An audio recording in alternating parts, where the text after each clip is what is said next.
Hello everybody and welcome to a very special edition at Berringer, and the theme for this is going to be Quay, Berringer&District and the new Sealink project, and I'm just going to show you and explain to you what I mean.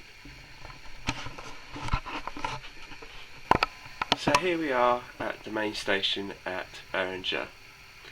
Now, originally when this layout was conceived, and there will be some footage of how it originally was, it originally started back in the day from where B&Q was, and it ran all the way down along until we got to that back wall at the end. I then extended it across the bay window, which is what you're currently looking at, and then that's where it sort of ended. And I never really envisaged that it would end up going towards the kitchen and Berringer TMD. And so therefore we now have various parts of Berringer. So we now have Berringer, we have New Shop, we have Offord and Hill. So it's going to be rebranded Berringer&District, and there's going to be some footage which, like I said, is going to be shown to you as to how it was. And originally it was this there was a two-tier system. There is this tier here, but also, if I could show you underneath, we had this block here, and the train used to be on an elevated section, or I tried to elevate it and then it didn't quite work out, so then we ended up having this sort of one level section because I didn't have enough room.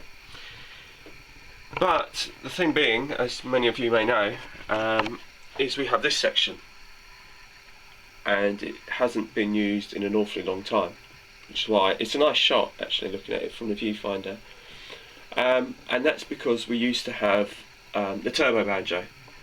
Now these two lines ran parallel underneath the town scene, all the way along, all the way along, all the way along, and all the way along, and then it would end here. And as you can see, the two single tracks, and it is two single tracks under here. There's no point work under here because it was deliberately set that way so as to keep it simple, to avoid derailments and all the rest of it. But that's where it terminates. It doesn't actually go anywhere. We did used to have the turbo banjo, but I found that I seldom used it purely because, quite frankly, I couldn't be bothered to put it up all the time.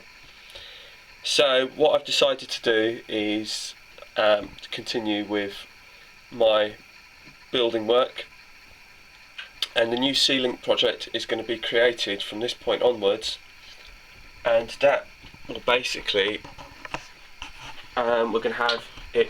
If I just show you, here's my front door, and if I show you my hand, we're going to have a lift up section that just goes up, and then that flap will come down, and that will bridge the gap across the doorway. And this is currently my dressing area and my wardrobe area, and basically this is all going to be removed. The desk is going to be removed, the chest of drawers is going to be removed, and basically we're going to have one level all the way across, which is going to be the same level as over at B&Q, and all the clothes and everything that's situated here will then go and be stored underneath here, and then the layout will then sit on top and will come across as far as here where this Conti board is, and basically all the long coats that here will remain here. So basically that is where the Sealink project will terminate. So this is going to be a project for the winter. So one of the first phases I have to do is I'm going to repaint this. It needs repainting, so I'm going to repaint this, and once it's repainted then I can make a start on the rest of it. So it's going to be a bit of a while to see if you can just sort of see the length, and it's probably about a good what I think it's about 8-9 feet, plus the rest of it that will bridge the gap between here and B&Q. So basically it will end up creating a sort of a U shape around the flat in terms of the layout. It will sort of reach almost every part of the flat, with the only exception being the bathroom. So that's where the Sealink project is going to come, and that's going to take a little while to sort out. So over the next few months you'll be seeing some progress in terms of that, and we'll be bridging the gap, like I say, all the way from here, and it's going to finally make its way all the way to the dressing area. So that's quite exciting stuff, and it's come a long way. And the reason why I'm calling it the Sealink project is originally when I built this layout, it was originally called Berringer&Quay, for those of you who've seen it from day one. And I do have a partially built boat, and basically it's still sitting in its box and it's going to be reused, and then there'll be a few exciting additions, and it won't be called Berringer&Quay, it'll be called something else, but I'll let you know as we get along what we're going to be calling it and what we're going to be doing. There's going to be a few special projects along the way for it, and there's also going to be probably a little mini tutorial, and that is to do with copper clad sleepers and the lift up section, and how to bridge the gaps on wiring between one point and the other.